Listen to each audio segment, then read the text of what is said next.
ইতিমধ্যে নির্বাচন কমিশনের ফুল বেঞ্চ ঘুরে গেছে রাজ্য থেকে। যে কোনো সময় বিধানসভা ভোটের নির্ঘণ্ট প্রকাশিত হতে চলেছে, তার আগেই চলছে হোমওয়ার্ক। এবার তৃণমূলের সম্ভাব্য প্রার্থী তালিকায় দেখা যেতে পারে দেবাংশু ভট্টাচার্যকে। তিনি আইটি সেল সামলান, আইটি সেলের দায়িত্বে আছেন, তাকে দেখা যেতে পারে এবার অন্য দায়িত্বে। এরপর তৃণাঙ্কুর ভট্টাচার্য, যিনি বর্তমানে ছাত্র পরিষদের সভাপতি, এই তৃণাঙ্কুর ভট্টাচার্যকেও কোনো একটি গুরুত্বপূর্ণ দায়িত্বে দেখতে পাওয়া যেতে পারে। প্রতীকুর রহমান, তাকে কোনো হেভিওয়েট স্থান থেকে প্রার্থী করা যেতে পারে। তিনি যদিও বলেছিলেন যে প্রার্থী হবেন না।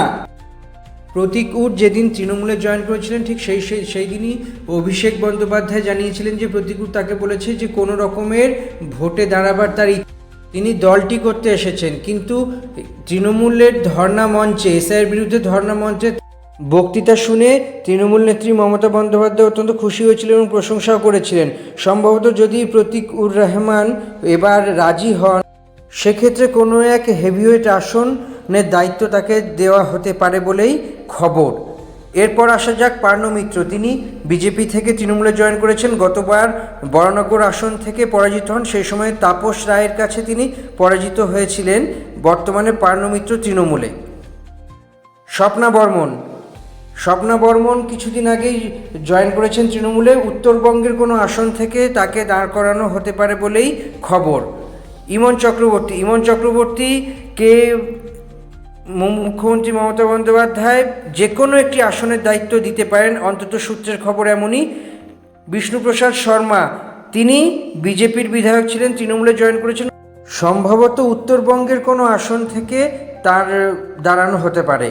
এর পরবর্তী সন্দীপন সাহা, তিনি এন্টালির বিধায়ক স্বর্ণকমল সাহার ছেলে। এবার সম্ভবত তিনি দাঁড়াচ্ছেন না, তাই সন্দীপন সাহাকে সম্ভবত এন্টালি থেকে দাঁড় করানো হতে পারে। পরবর্তী শঙ্কর মালাকার, উত্তরবঙ্গের কংগ্রেস ছেড়ে তৃণমূলে জয়েন করেছেন, ফলে উত্তরবঙ্গের কোনো একটি আসন থেকে তাকে দাঁড় করানো হতে পারে। পরবর্তী সম্ভাব্য প্রার্থী হলেন চন্দন মণ্ডল, তাকে মেদিনীপুরের কোনো একটি আসন থেকে দাঁড় করানো হতে পারে, এমনই সূত্রের খবর। কিন্তু আপাতত যে 10 জনের নাম জানানো হলো, সেই 10 জনের মধ্যে কিন্তু এখনও কোনো রকমভাবে তৃণমূল কংগ্রেস বা রাজ্যের শাসক দলের পক্ষ থেকে কোনো রকমের নিশ্চয়তা বা কোনো রকমের ঘোষণা করা হয়নি। রাজনৈতিক মহল, অন্তত বিশেষজ্ঞ মহল মনে করছে যে এই 10 জনকে এবারে তৃণমূলের হয়ে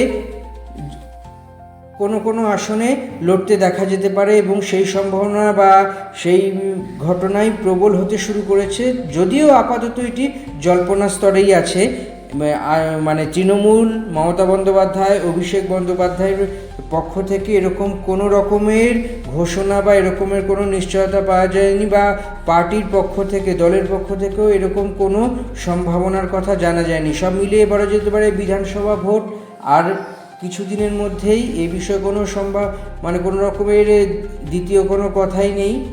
রাজ্যের নির্বাচন কমিশনের ফুল বেঞ্চ কিছুদিন আগেই এসে 2-3 দিন আগে এসেই সমস্ত বিষয় নিয়ে আলাপ আলোচনা করে গেছেন এবং বিরোধী দল, শাসক দল, অ্যাডমিনিস্ট্রেশন, পুলিশ প্রশাসন সমস্ত সবার সঙ্গে বৈঠক করে গেছেন। সুবিধে অসুবিধে জেনে গেছেন, বিরোধীদের থেকে জানতে চেয়েছেন কত দফায় ভোট হলে সুবিধে হয়, শাসক দলকেও জেনেছেন। এই সমস্ত বিষয়গুলি দেখতে পাওয়া যাচ্ছে যে একের পর একের দিক থেকে আরেক দিক নানা রকমভাবে তৈরি হয়েছে এক নানা রকমের ঘটনা, এবং সেই ঘটনার মধ্যে দিয়েই তৃণমূল এবং বিজেপির যে 294টি আসনে প্রার্থী দেওয়ার জন্য যে রাজনৈতিক প্রতিদ্বন্দ্বিতা আছে, সেই প্রতিদ্বন্দ্বিতা চলছে।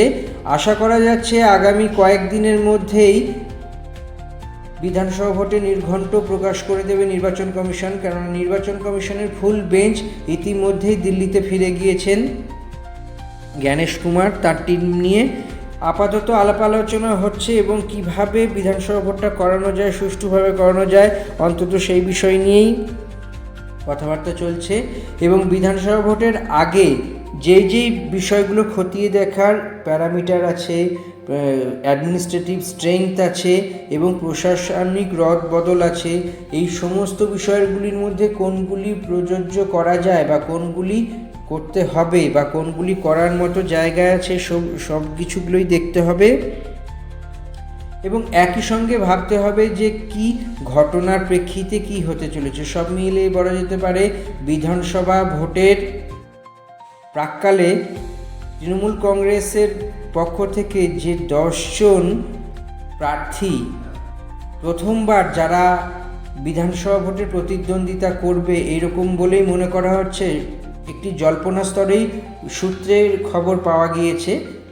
আপাতত কয়েকদিনের মধ্যেই পুরো ব্যাপারটি পরিষ্কার হয়ে যাবে যে তৃণমূল কংগ্রেস যখন প্রার্থী তালিকা প্রকাশ করবে তখনই দেখতে পাওয়া যাবে যে এই জল্পনা ঠিক কতটা সত্যি বা কতটা জল্পনা স্তরে আছে। তবে সব মিলিয়ে বলা যেতে পারে যে এই যে 10টি নাম প্রথমবার তৃণমূল কংগ্রেসের হয়ে ভোটে লড়বে সেটি বেশ কিছুটা